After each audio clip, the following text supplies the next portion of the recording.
आपका बहुत बहुत शुक्रिया जी। जैसे हमने आपको मदऊ किया और आप पहुंच गए। आप हमेशा हक की बात को उजागर करने में मीडिया का बड़ा अहम रोल है। आज हमारा ये प्रेस कॉन्फ्रेंस का मकसद ये है कि कल से सोशल मीडिया पे एक वीडियो वायरल हो रही है। यहाँ कोई नया जर्नलिस्ट उठा है पीछे कहीं बॉर्डर इलाके से।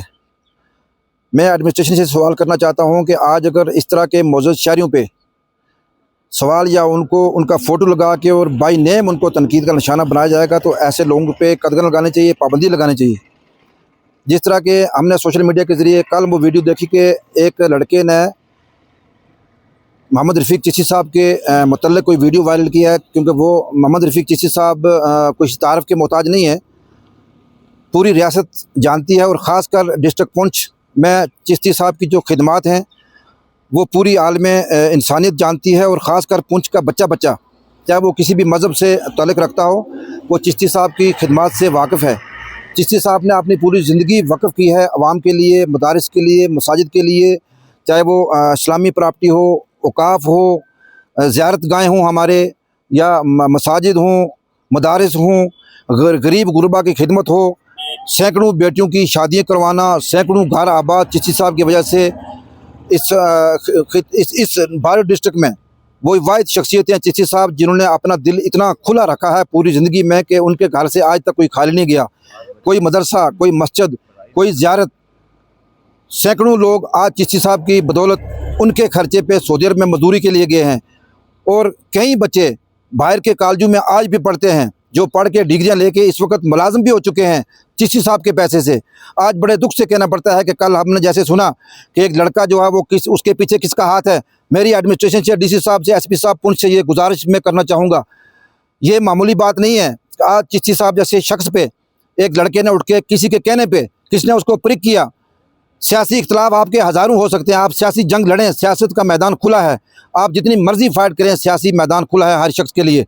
लेकिन एक शख्स को इतना तनकीद का निशाना बनाना और टारगेट करना कि 15 लाख रुपया वक्फ से, औकाफ से चिश्ती साहब ने किसी को लोन दिया है। मेरा ये सवाल है, शाहदरा शरीफ से लेकर माता वैष्णो देवी से लेकर साईं बाबा ट्रस्ट से लेकर इस तरह के हज़ारों ट्रस्ट हैं, हज़ारों वो ऐसे ठिकाने हैं, ऐसी दरसगाहें हैं जिनसे हर मज़हब का बंदा पैसे को लेके यूज़ करता है, भले वो लोन की शक्ल में करे या उधार ले या बिना लोन करे, वो इस्तेमाल किया जाता है। लोन का भी एक पीरियड होता है। उस लड़के ने खुद कहा अपनी वीडियो में कि चिश्ती साहब ने बतौर लोन किसी शख्स के अकाउंट में 10 लाख रुपया डाला और 5 लाख रुपया डाला।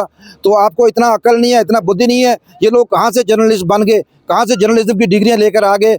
घर से उठे और माइक पकड़ लिया और मोबाइल पकड़ लिया और मौजूद शहरियों पर इतना अगर तनकीद का निशाना शुरू कर दिया तो इस चीज़ की हम कड़े अल्फाजों में मजम्मत करते हैं और एडमिनिस्ट्रेशन से अपील करते हैं कि इस शख्स को जिसने वीडियो वायरल की है जल्द से जल्द इसकी इंक्वायरी की जाए और इसको सलाखों के पीछे भेजा जाए।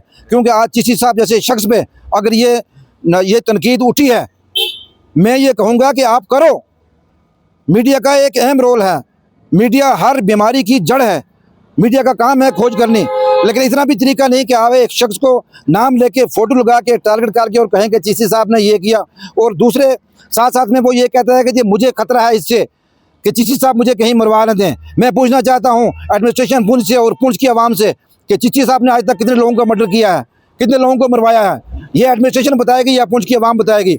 अगर ऐसे जो घर से जिनको अपनी मम्मा भी नहीं पहचानती है और वो लोग उठ के सोशल मीडिया पे अगर मौजूद शहरी पे इतनी बड़ी तनकीद करेंगे और उसको टारगेट करने की कोशिश करेंगे तो हम इस चीज़ की मजम्मत करते हैं। चिश्ती साहब की ज़ात से कोई नावाकिफ़ नहीं है।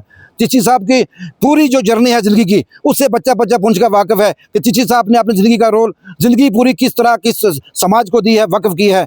और आज अगर सोशल मीडिया के ज़रिए कोई शख्स उठ के अपने आप को जर्नलिस्ट और अपने आप को मीडिया स्पोक्स पर्सन मान के और किसी के इशारे पे कहने पे अगर ये चीज़ किया है तो हम इस चीज़ की कड़े लफ्ज़ों में मजम्मत करते हैं। और ऐसा SSP पुंछ से ये गुजारिश करते हैं, DC साहब पुंछ से ये गुजारिश करते हैं कि इस शख्स को जल्द अज जल्द सलाखों के पीछे भेज दिया जाए, वरना ये चीज़ बैठने वाले नहीं है। हम कतई तौर पर ये चीज़ बर्दाश्त नहीं करेंगे।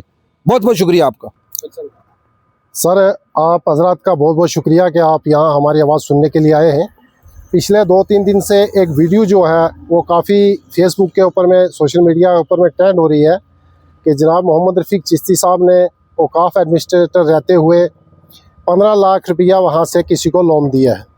तो जिन हजरात ने, जिस भी भाई ने ये इस किस्म की इल्ज़ाम तराशी की है, उसको पहले तो ये चीज़ सोचनी चाहिए थी कि चीसी साहब ने उसको कहीं एक्सपेंडिचर नहीं किया, उसको यूटिलाइज नहीं किया है, बल्कि किसी की मदद के लिए अगर उन्होंने कर्जे के रूप में अगर वो पैसा दिया तो इसका मतलब आपका पैसा सेफ है, पैसा कहीं गया नहीं है। और एक इतने बड़े शहरी के ऊपर में, एक मोअज़्ज़ज़ शहरी के ऊपर में, कि जिनकी पूरी ज़िंदगी जो है हम लोगों की ज़िंदगी बनाने में जो है सर्फ हो गई, बचपन से लेकर आज तक हम उनको देखते हैं कि हमेशा उन्होंने लोगों की मदद की, चाहे पढ़ाई के सिलसिले में हो, चाहे बच्चियों की शादी के सिलसिले में हो। मैं आपको बता दूं कि इस पुंछ के अंदर में 30% घरों के लेंटर डाल करके देने वाला मोहम्मद रफ़ीक चिश्ती है। ये जितने आपके मदरसे चल रहे हैं या मस्जिदें बनी हुई हैं, उन पर छत डाल करके देने वाला मोहम्मद रफ़ीक चिश्ती है। और ज़्यादा दूर किसी को जाने की ज़रूरत भी नहीं है। अभी पिछले 2019 में जो ये लॉकडाउन लगा था, तो लोगों के घर तक लगातार 6 से 8 महीने तक राशन पहुंचाने वाला जो है मोहम्मद रफ़ीक चिश्ती था। और मेरे ख्याल में इस पुंछ से 30 से 35% जनता जो है ऐसी है कि जिनका पेट भी मोहम्मद रफ़ीक चिश्ती के बिजनेस से ही भरता चला आ रहा था, और इंशाअल्लाह ताला वो आज भी लोगों की मदद करते हैं। तो अगर उन्होंने किसी को 10 लाख रुपए का लोन दिया या किसी को 5 लाख का लोन दिया, तो वो गवर्नमेंट का पैसा जो है महफूज है। ऐसे बैंक वाले भी तो लोन देते हैं, बड़ी बड़ी ज़ियारतों से लोगों को लोन मिलता है। तो अगर किसी को ज़रूरत थी और ज़रूरतमंद की अगर उन्होंने मदद की, तो उन्होंने मेरे ख्याल में कोई बड़ा जुर्म नहीं किया। तो मेरी एडमिनिस्ट्रेशन से ये गुजारिश रहेगी कि ऐसे पत्रकार, ऐसे नोन हाथ जो मीडिया वाले, जो एक क्या बोलूँ कि अब कीचड़ के अंदर में जो पत्थर फेंकने का काम करते हैं, तो उनके ऊपर में प्रतिबंध लगाया जाए और उनको फौरी तौर पर पाबंद किया जाए, ताकि आने वाले दिनों में किसी और मोअज़्ज़ज़ शहरी पे वो इस किस्म की आवाज़ जो है वो ना उठा पाए। जय हिंद, आपका शुक्रिया।